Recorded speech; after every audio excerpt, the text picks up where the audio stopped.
નમસ્કાર મિત્રો, ચોમાસાની સિઝન શરૂ થઈ ગઈ છે. વરસાદ પણ સારો પડ્યો છે, જેથી કરીને અમો બનાવવા જઈ રહ્યા છીએ સરસ મજાના ભજીયા.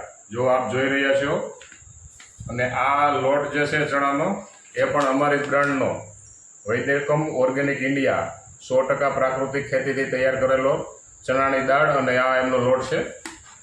ભજીયા પણ સરસ મજાના બનશે. અને અમારા છોટુ મહારાજને બહુ જ સરસ મજાનું લોટ બાંધવાનું પેલી છે ઈચ્છા કે હું ભજીયાનો લોટ બાંધું અને ભજીયા પણ સરસ થશે. તો આપણે તૈયાર કરી રહ્યા છીએ. અને જુઓ, આપ જોઈ રહ્યા છો, આ છે અળવીના પાન. અત્યારે મેથી, હકીકતમાં ચોમાસાની સિઝનમાં મેથી ન ખવાય, કારણ કે ઘણી બધી પેસ્ટિસાઇડથી ભરપૂર દવા છંટકાવ કરેલો છે. માટે આ ઓર્ગેનિક અળવીના પાન છે, અને ડુંગળી પણ મિક્સ કરેલી છે. આપ જોઈ રહ્યા છો, છોટુ મહારાજ અમારે ધીમે ધીમે મિક્સ કરી રહ્યા છે. કા છોટુ મહારાજ, મજા આવી છે ભજીયા ખાવાની? હા. તો પછી હું કેવી મજા આવે ભજીયાનો લોટ બાંધવાથી? બહુ મજા આવે. અને પછી એના ભજીયા કેવા બને? દડા જેવા, નહીં? હા. હા, ધીમે ધીમે મિક્સ કરી રહ્યા છીએ.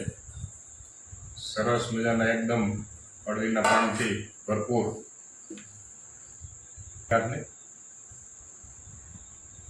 કોણ થઈ જશે?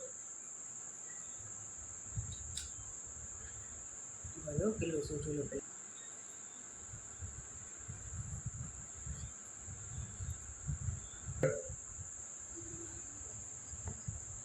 પાણી એડ કરીશું ધીમે ધીમે.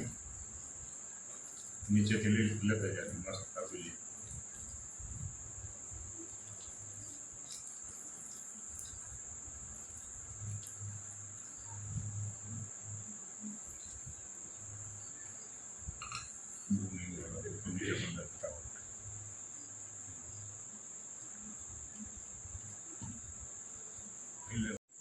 ચાલો, હવે ભજીયા પાડવા જઈ રહ્યા છીએ. છોટુ મહારાજ અમારે ભજીયાના કારીગર થઈ ગયા છે, હાઈ ક્લાસ. છોટુ મહારાજ, તેલમાં હાથ ન અડી જાય. હા, ને પછી પરકોલા પડી જાય. વાહ, સરસ. છોટુ મહારાજ એમાં ભજીયાના કારીગર છે. ભજીયો બનાવે એકડો. વાહ રે વાહ. નાખ નાનો ઘણો થાય ને તો નાખો તો ડીલો જાય તેલમાં.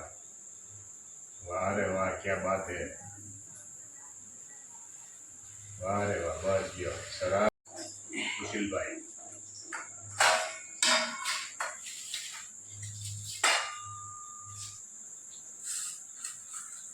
અળવીના પાનનો ઉપયોગ વધારે છે ને, લાંબુ નાખવાનું નાખવાનું.